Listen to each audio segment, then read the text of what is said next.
Hello and welcome to video 4 of the What If 2 interactive wargame campaign brought to you by the Battle of Preston Pans 1745 Heritage Trust here in sunny East Lothian.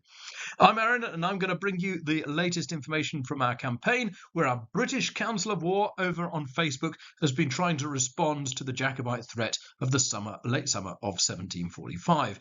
Now, in fact, this video takes us through the end of September and into early October, bringing us right up to date. And I felt I really needed to make this video now because there's so much happening, I'd soon forget what had taken place in the last few weeks. So here's what's been going on. Now, you'll recall at the end of our last video, Charles Edward Stuart had won a dramatic victory over Sir John Cope at that battle along the banks of the Allan Water north of Stirling. Now, this was a dramatic victory, but one thing I do want to say, because a couple of people did message me about this, it is not driven by the desire for a narrative outcome. This is a free-flowing campaign, and the tabletop games are played out fairly. So we don't prejudge the outcome. We don't try and lean things in a certain direction. The fact that we managed to replicate pretty much exactly the historical outcome of this stage of the campaign, a surprising defeat of Sir John Cope's forces, was purely the way that the dice rolled.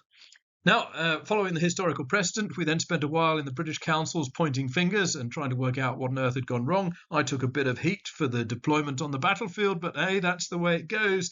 Where, however, does this leave us? And what did Charles Edward do next? After the battle, Johnny Cope and his one regiment of foot, Lee's regiment, that escaped, they got out this way, whilst one portion of Hamilton's dragoons managed to escape back towards Stirling, where they linked up with Gardiner's dragoons, who had been sent on ahead and therefore missed the battle. There wasn't much of a garrison, therefore, in Stirling other than the castle's residual garrison, a few companies of regulars and invalids. Now, the assumption was that Charles Edward was going to come down after his victory and lay siege to Stirling and knock that out of the war.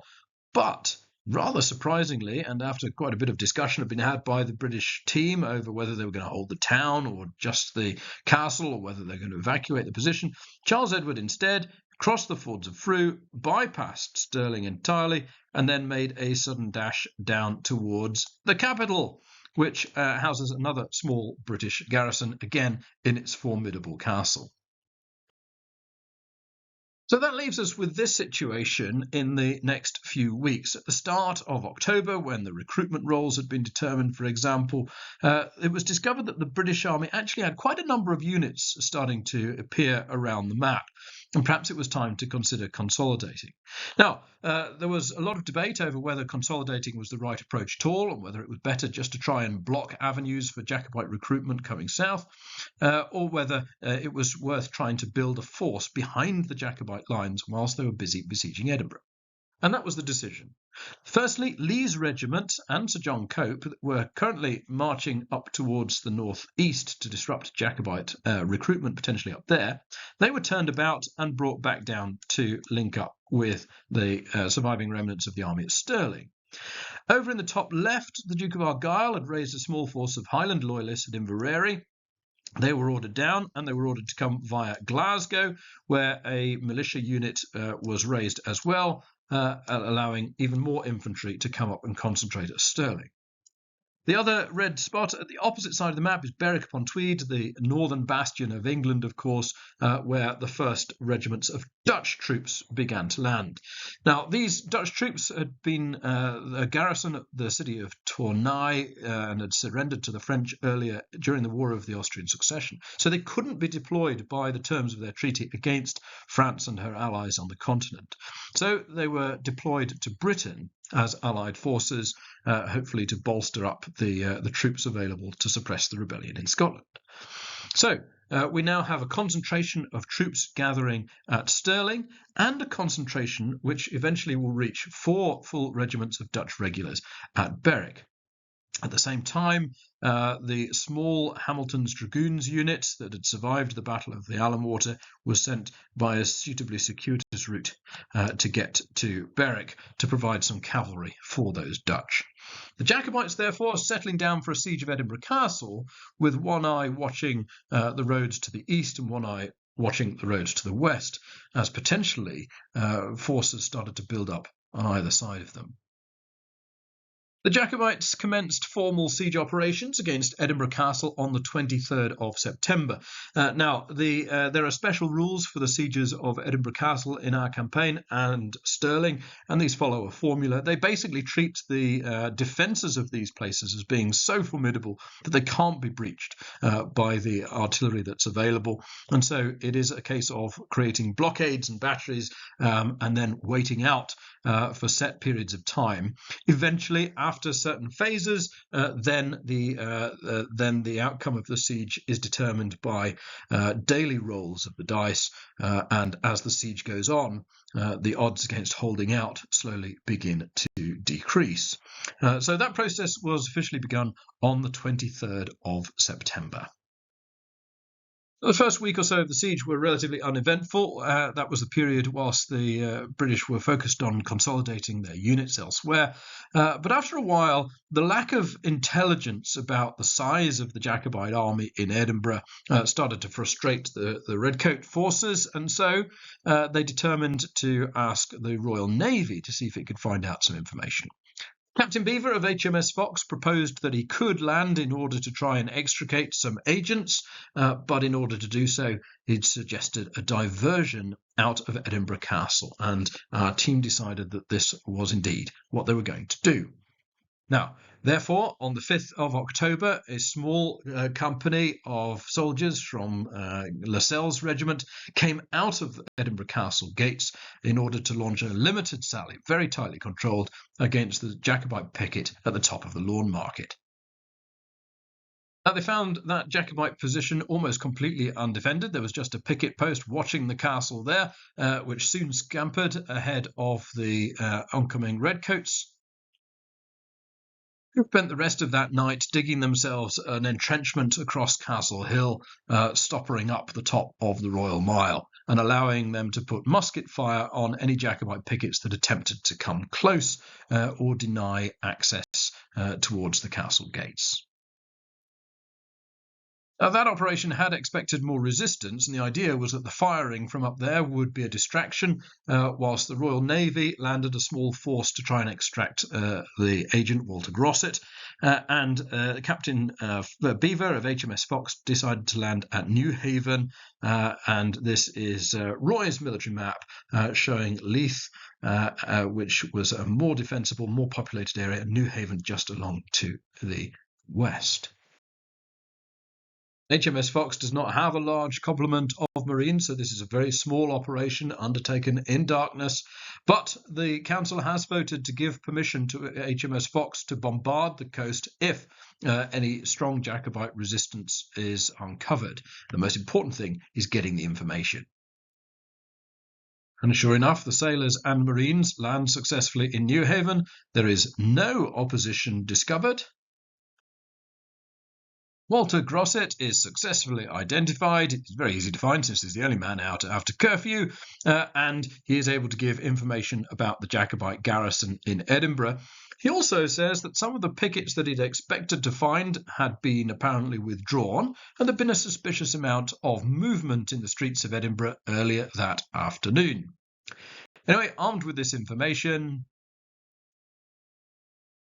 Beaver's men were able to successfully extricate themselves from Newhaven without any shots being fired. A couple of days later, the Jacobites decided that they did not like this company of soldiers sitting on Castle Hill in their entrenchments, preventing the Jacobites from getting any guns up towards the top of the Lawn Market, and so they decided to launch an operation against them. The challenge that the Jacobites faced was that once they get to the top of the Lawn Market, they're within range of the castle batteries. So it was necessary for soldiers to risk themselves by exposing themselves to the gun batteries in order to get their artillery deployed safely behind them. The operation was led by men from the Athol Brigade, and whilst the Athol men were engaging fire pretty ineffectively, it must be said, with the men behind the entrenchments, the castle garrison gunners trained their pieces, and of course the castle's great half-moon battery then opened fire. The Athelmen did take quite a battering in this operation. Their casualties mounted, and they were sufficiently shaken to have to test twice during the course of the operation to see if they could stand their ground, which they did. And behind them, the gun was able to be drawn up. And eventually, once that was moved into a slightly ruinous house at the top of the lawn market that the Jacobites had been filling with earth and barricades as a potential battery point, it was decided by the men in the entrenchments that the position was no longer tenable.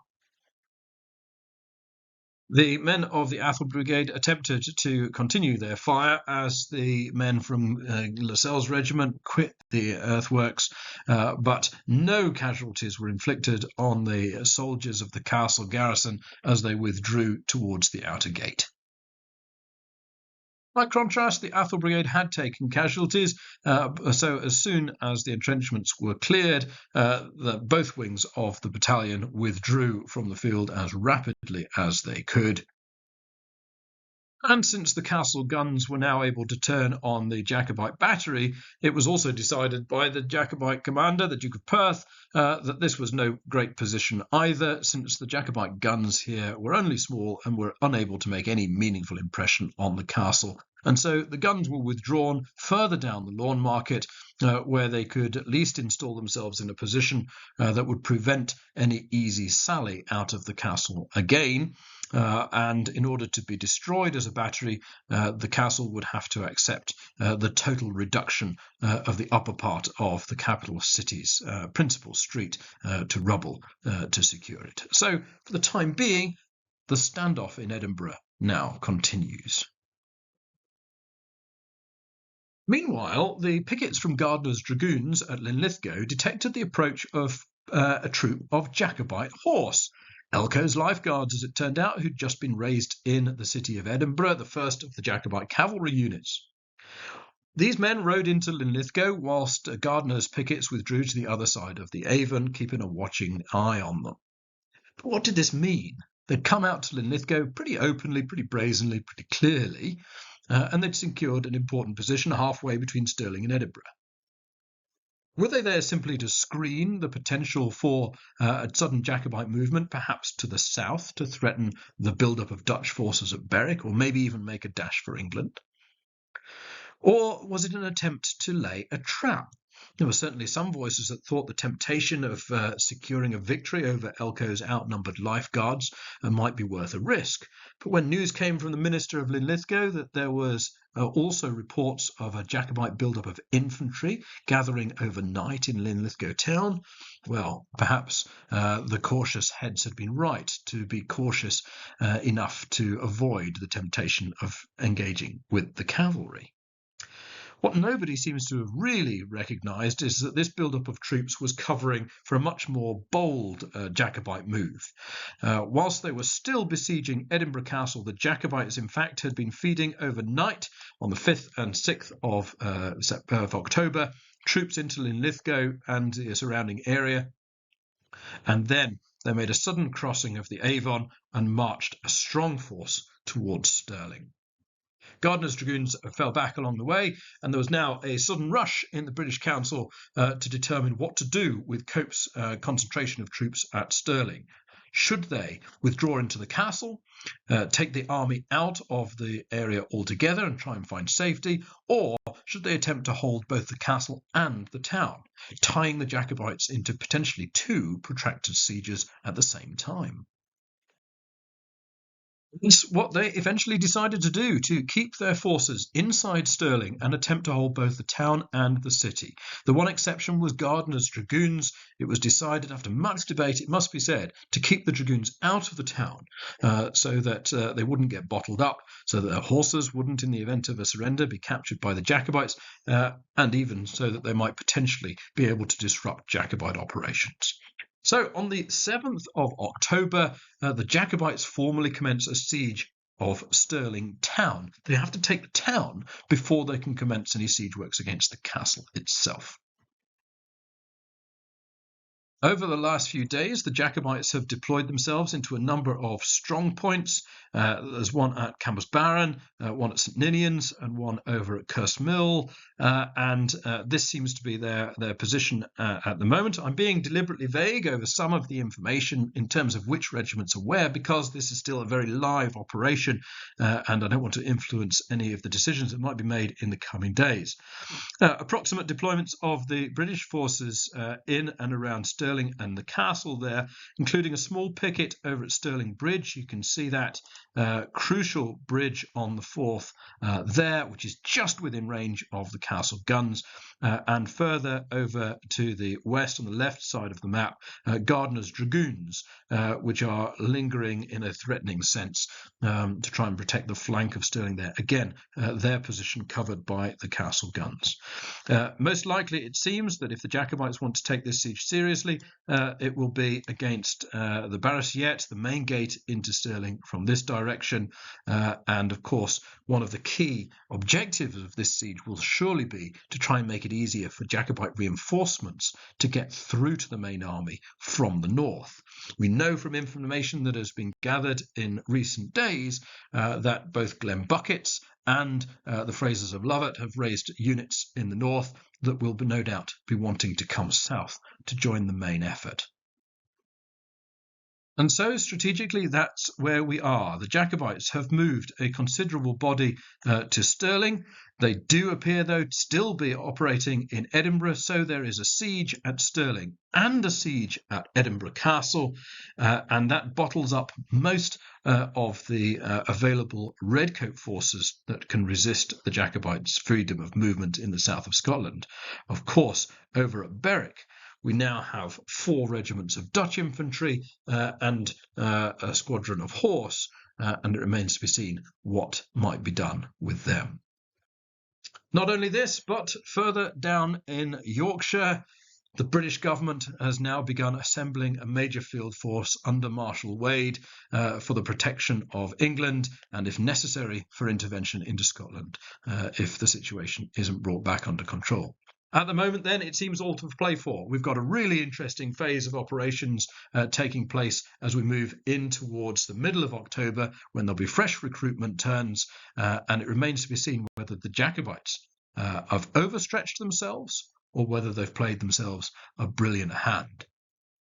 If you want to know what happens next, you'll have to wait and see. As always, thanks to everybody who's watching, and especially to those who are actively taking part. Over 115 people over on the Facebook group helping to determine the British Army's decision-making. Thanks so much, everybody. I hope you're enjoying this as much as we are. I'll see you very soon, I'm sure, with some pretty dramatic updates. Bye-bye.